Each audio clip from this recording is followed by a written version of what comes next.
Kemudian yang kedua, wal iqtida'u bihim. Kita mengambil keteladanan dari para sahabat. Jadi kita meneladani para sahabat. Tadi sebelum saya masuk ke sini, guru kita, sesepuh kita, Pak Sutekno, itu membacakan hadis Nabi tentang tidak akan mencapai kebaikan, lan tanalul birra hatta tunfiqu mimma tuhibbun. Tidak akan sampai pada kebaikan sampai kalian menginfakkan apa yang kalian cintai. Bagaimana keteladanan sahabat di situ? Langsung datang kepada Nabi dengan tergopoh-gopoh. Tahu tergopoh-gopoh? Ya, tergopoh-gopoh apa ya? Datang dengan bersegera. Untuk apa? Untuk menyerahkan harta yang paling dia cintai. Apa harta yang paling dicintai tadi? Bayruha. Apa namanya? Kebun kurma. Jadi harta yang paling dicintai tadi kebun kurma. Lalu kemudian diserahkan. Jadi itu keteladanan para sahabat. Tidak pikir panjang. Ini perintah Nabi, sami'na wa ata'na. Maka kita bisa meneladani mereka. Bagaimana sahabat Nabi itu kalau sudah itu adalah sunnah itu dari Nabi, maka tidak banyak bertanya. Sami'na wa ata'na, beliau kerjakan. Demikian pula di dalam berjihad fi sabilillah. Para sahabat Nabi SAW itu siap berkorban apa saja. Demikian pula di dalam masalah muamalah, begitu ada larangan dari Nabi, maka langsung ditinggalkan. Mereka dulu bergelimang dengan minuman keras. Satu rumah itu nyimpennya tidak cuma 1 botol, 2 botol, tapi 1 gentong, 2 gentong. Begitu Allah firmankan untuk dijauhi, fajtanibuhu la'allakum tuflihun, menjauhi agar menjadi yang beruntung, maka apa yang dilakukan? Tinggalkan. Jadi tidak kemudian lah saya seneng lah mendinane wis ngono tapi langsung ditinggalkan. Demikian pula mereka dulu bergelimang dengan riba. Apalagi salah satu yang dalam tanda petik salah satu orang tokoh sentral riba itu adalah paman Nabi sendiri, Al-Abbas. Maka riba disebut ribal Abbas. Tapi begitu dilarang oleh Allah Subhanahu wa taala dan Rasul pun menyebutkan ribal Abbas maudhu'un. Riba Al-Abbas itu dihapus. Maka pada saat itu orang pun meninggalkannya. Itu keteladanan para sahabat Rasulullah sallallahu alaihi wasallam. Tidak banyak bertanya. Kalau sudah perintah dari Allah, perintah dari Rasul, maka langsung dikerjakan.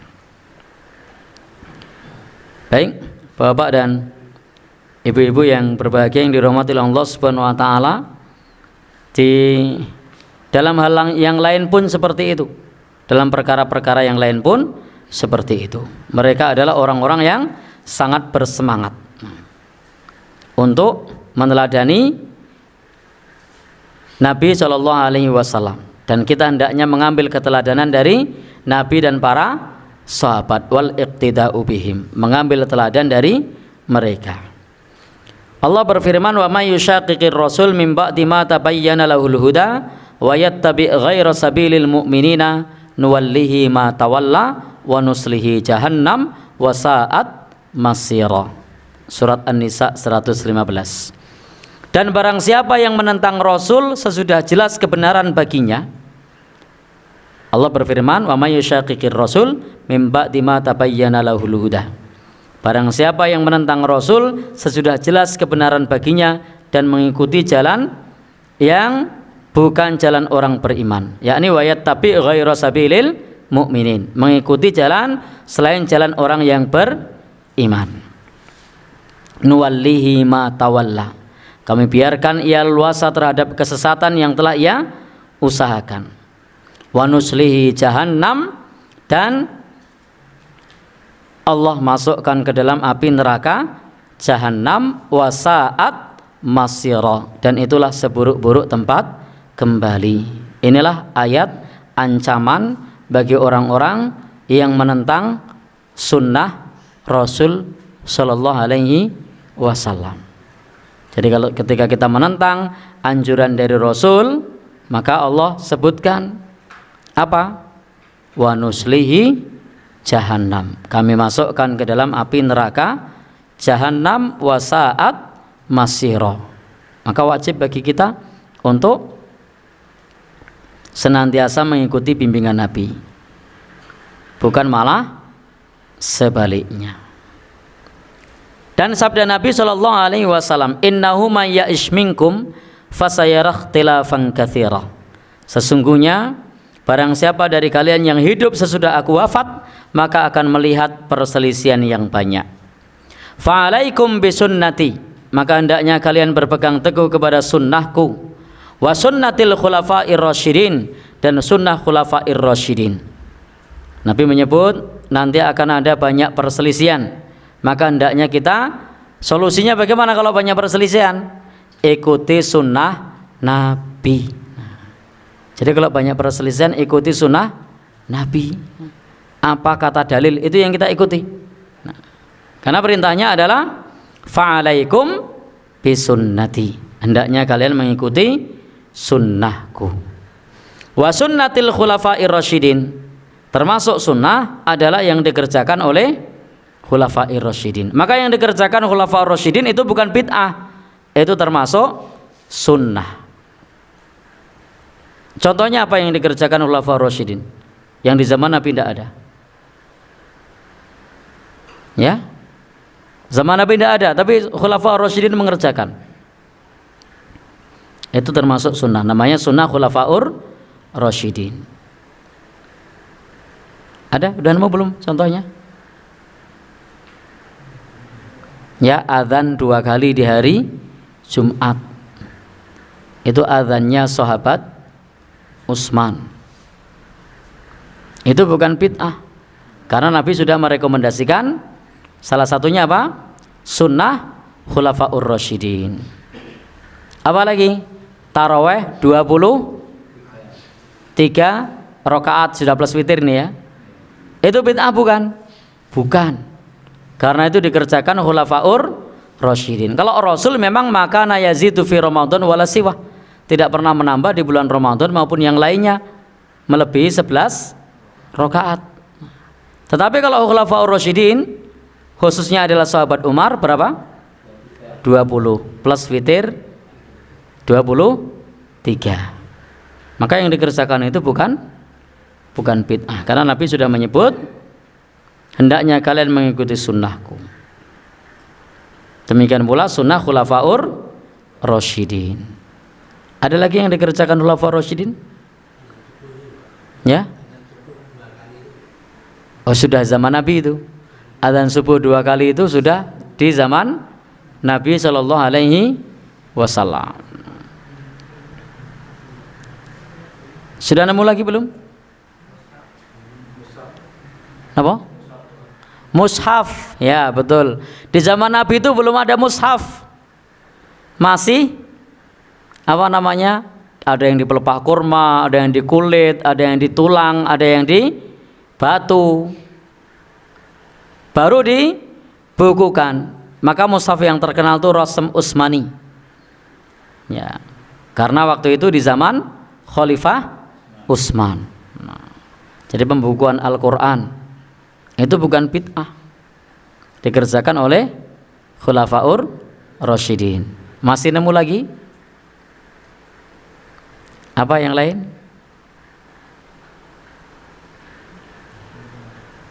Napa? Ya. Baik. Intinya apa yang dikerjakan khulafa'ur rasyidin itu bukan bid'ah. Nabi sudah mengatakan wa sunnatil khulafa'ir rasyidin addu 'alaiha bin nawajid, gigitlah erat-erat dengan gigi-gigi geraham kalian.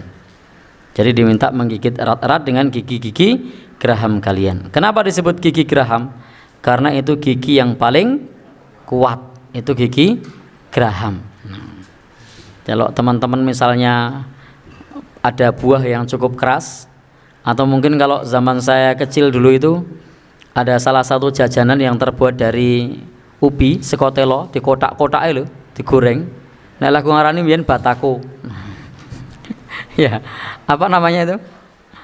Keras sekali itu. Nah, kalau udah keras, oh bukan, kotak-kotak kecil itu loh. Apa namanya?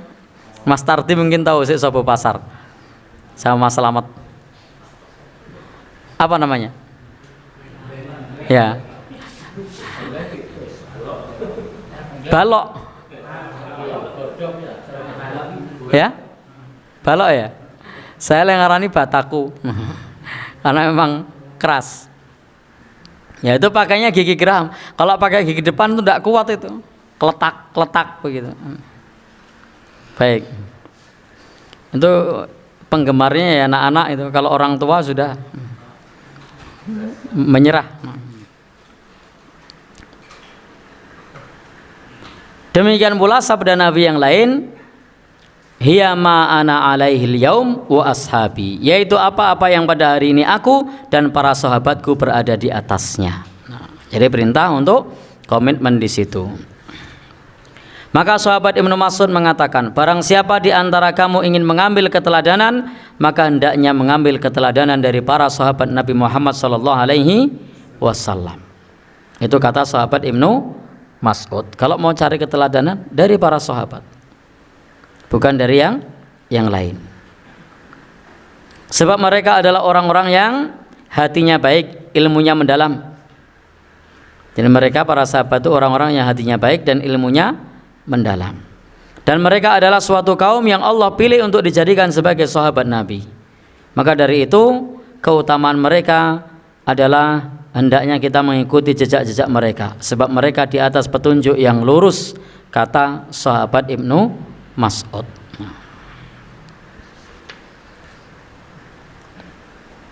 Maka Ibrahim An-Nakhai pernah berkata, seandainya para sahabat Muhammad sallallahu alaihi wasallam membasuh kuku dalam berwudu, niscaya aku tidak akan mencucinya demi mencari keutamaan dalam berittiba kepada mereka. Artinya di sini pentingnya bagi kita untuk ittiba kepada para sahabat Rasulullah sallallahu alaihi wasallam yang mereka paling mengerti tentang tuntunan agama, tentang sunnah.